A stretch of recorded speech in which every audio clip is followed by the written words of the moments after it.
Let's talk motherhood, shall we? It's many things. Motherhood is many things. It's full of ups and downs. And at the tail end of a long summer, it can sometimes feel like an uphill job. The work is happy, but also can be heavy. And we know no one has a perfect life, perfect kids, or the perfect family. Yet some women seem to feel a bigger slice of joy about it all.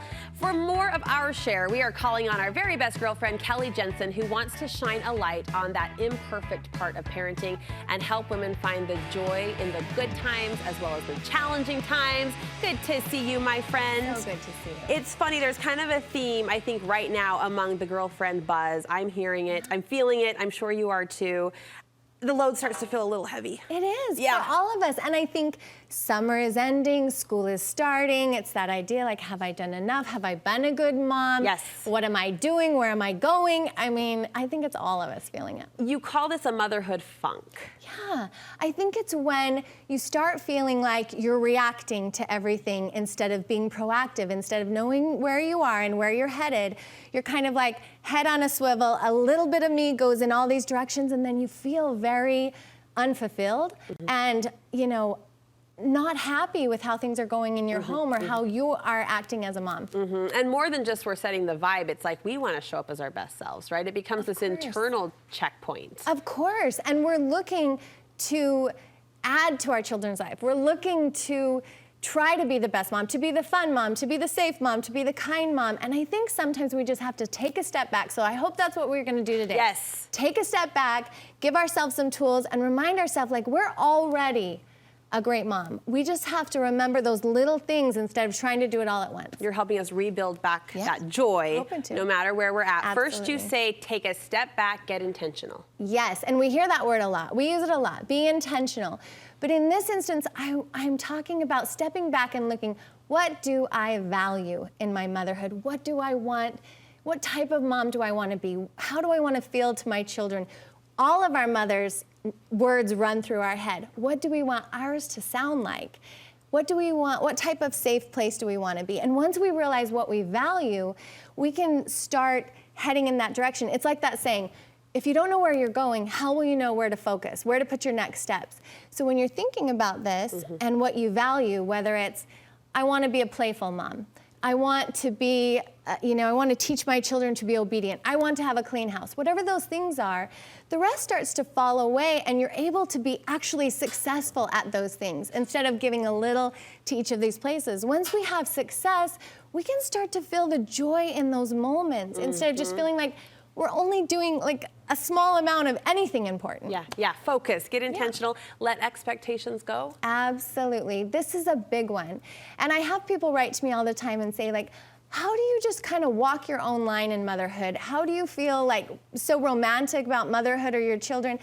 And I honestly think it comes down to being raised by my mom. And to give you a little background, she was in the steelmaking industry. She worked my entire life. But I don't remember her like that. I remember her there. I remember her speaking to me kindly. I remember watching her do her thing and thinking, of course she's doing something big like that because that's the type of woman she is. And I think it's so important as we figure out what we value to realize that that is going to influence our children.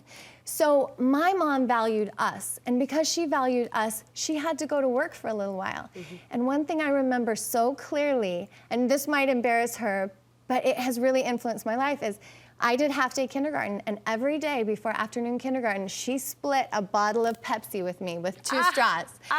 And now, I don't split Pepsi with my kids, but what I do is I have moments with each of them. Like sometimes we skip school and we have a snow day in the middle of May or something, because that's my moment with them. And my mom taught me that no matter if she was working, if she was home, I felt important because she valued that time. We don't have to be there all the time.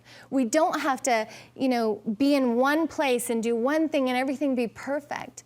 We have to live what we value, and that in turn showed her joy, and she was there. She was there. She seized the moments. Yes. All Pepsi drops. Yes, and then we have to let the rest go. Once we figure out, like, okay, I'm doing this because I value my family and I need to work, or I'm doing this because I value you know, playing with my children, I want to be there. Then when those opportunities arise, it's easier to choose that and to let the other stuff go. Well said, to Kelly. choose that. Well said. This last piece of advice I love because it's so you.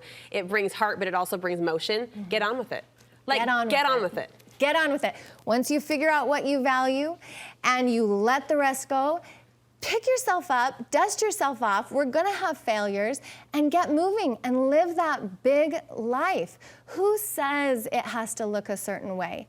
I know what it's like to think your life is going to be different than it is and to mourn some of those things. But you know, part of the joy in it is picking ourselves up and saying, like, I have something spectacular, having gratitude for what we do have, and then moving on with that and living this life that we know we'll be proud of. The way that I keep this in perspective, and I hope this helps somebody out there, is I think often, how do I want my children to live their life? If that's bravely, then I need to be brave. If that's, you know, trying new things when I don't want to, or being kind to myself when I make mistakes, then I have to model that because that's what I value. I want to pass those on to my children. Amen, sister. Amen. It's the light of sunshine we needed today. Thank you so much for bringing it.